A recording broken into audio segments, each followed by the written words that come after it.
Gamers, welcome back to the road to 2000 ELO. I'm so excited for this one. But I need to say, if you did not see Saturday's episode, which was episode 1, you should start there, because I got into the power balance of the packs and my motivations and my thoughts, and it's just better to start there.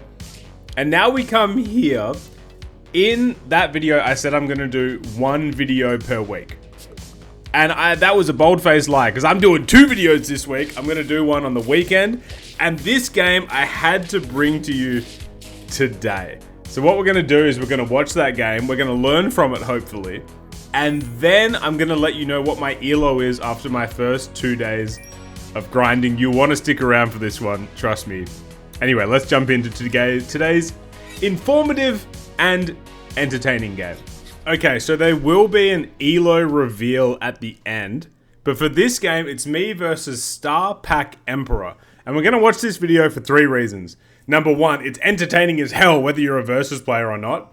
Number 2, we're going to analyze how I got into an incredibly bad losing position. We're going to try to learn from my mistakes. I'm being vulnerable. And then we're going to watch how Star Pack Emperor completely threw a winning endgame. I'm not saying whether he won or lost, but he should have won this game a lot earlier. If he did win, let's find out. So who is Star Pack Emperor? I asked the people in the dojo, and they were pretty mean, if I'm being completely honest. They were of the opinion that it is an unknown but terrible player. And look, I won't say my ELO until later, but his ELO was 1708. 1708 was his ELO coming in. So let's try to dissect where it all went wrong for me. We have a more or less a mirrored start. And I'm going to take a frog swap, which is not essential, but I figured I'd get a triple on the next roll or at some point, and I do. So now things are looking fairly good. Let's go a little bit faster. Harder, better, faster, stronger. 4 Marmosetti Spaghettis is always a scary start for the Emperor. It's just a word that I always spell wrong. So I take the Casso.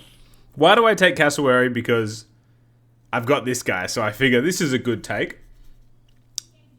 Should I have taken the Anteater? No, I don't think so. I think Cassowary is fine. I then take Puffin, but then I roll into Dove. So I make it a bit funky for myself here, where the Puffin now will have no strawberries, but I think that it just makes sense. This is good Dove tempo, right? I don't think I played it poorly. And look at this. Level 3 Marmoset already. Double Cassowary. So he's me, but way better.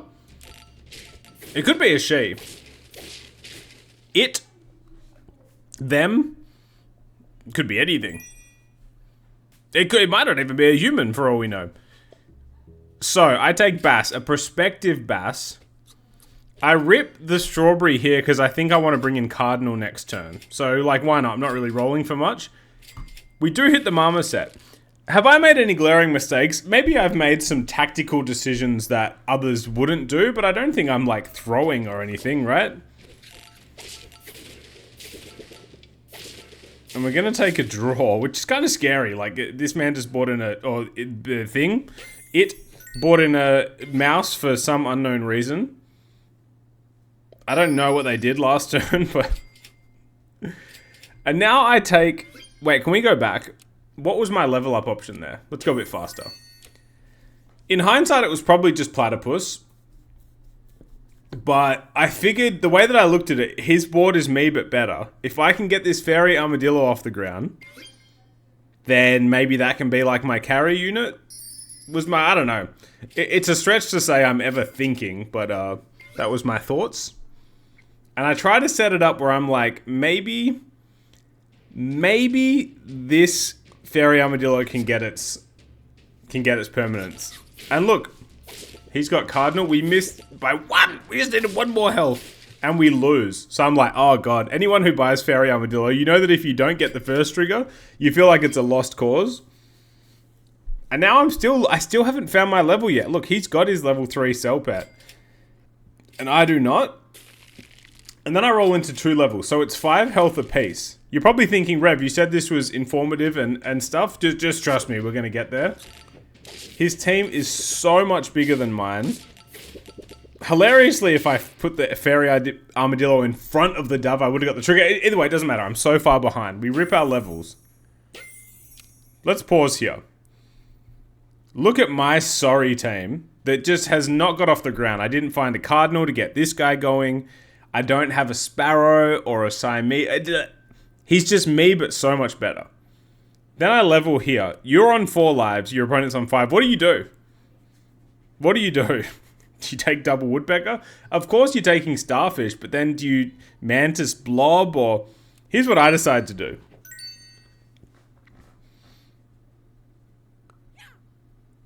You could and probably should make the argument that I've played really poorly here. But I don't know. Watching it back, I just think I was behind all the time, and now I need to find a way out. That's how it goes. Oh my golly gosh. Compare the teams. Compare the pair. It's not pretty. His cassowary is huge, and he's got the pelican. Great snipe for him. It felt like game over at this point. I'm just cooked.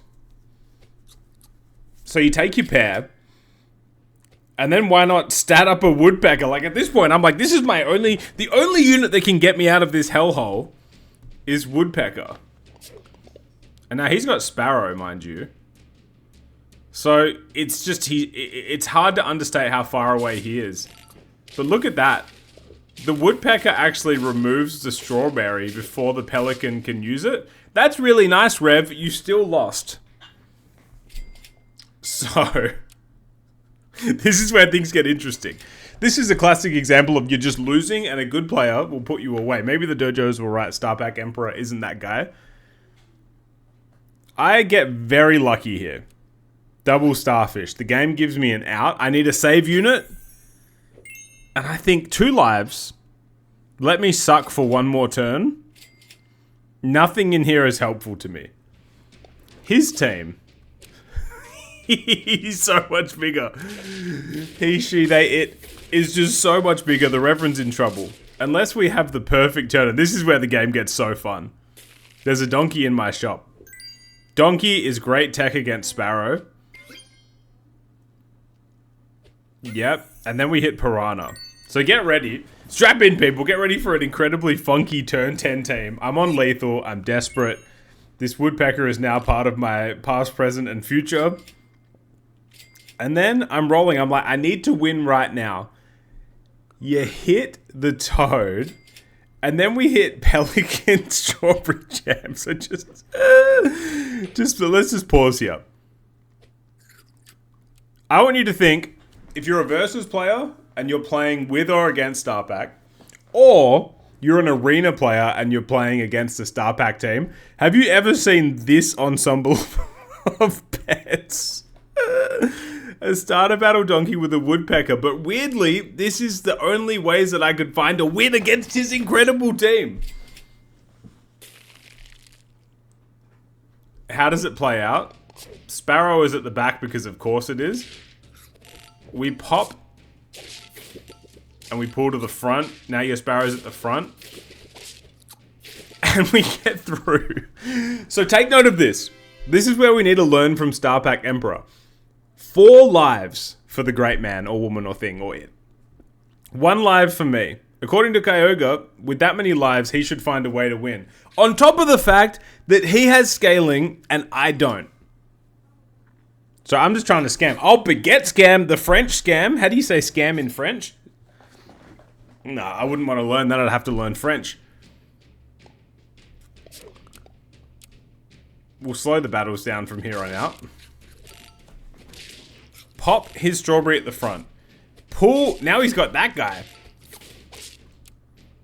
Now he's got this guy, the Velociraptor. He's all aboard the Strawberry Express. I'm sorry for pausing. I'll try to stop doing that. We pull to the front. That feeds my Piranha. Weakness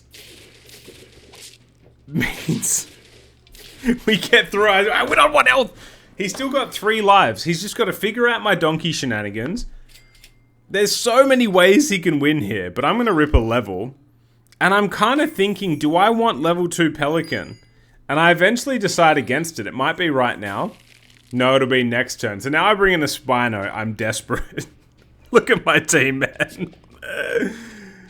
Now he figures out his order. Or so you would think.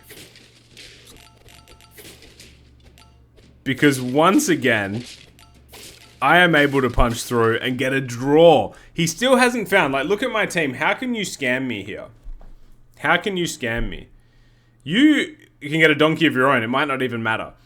You can, or what he really should do is lollipop. I wonder how many lollipops he skipped. Lollipop this guy, right? And just like, or maybe, I don't know. There's got to be so many ways that he can work around what I'm doing right here. But he's not. He's just going to keep banging his head into the wall of the Reverend.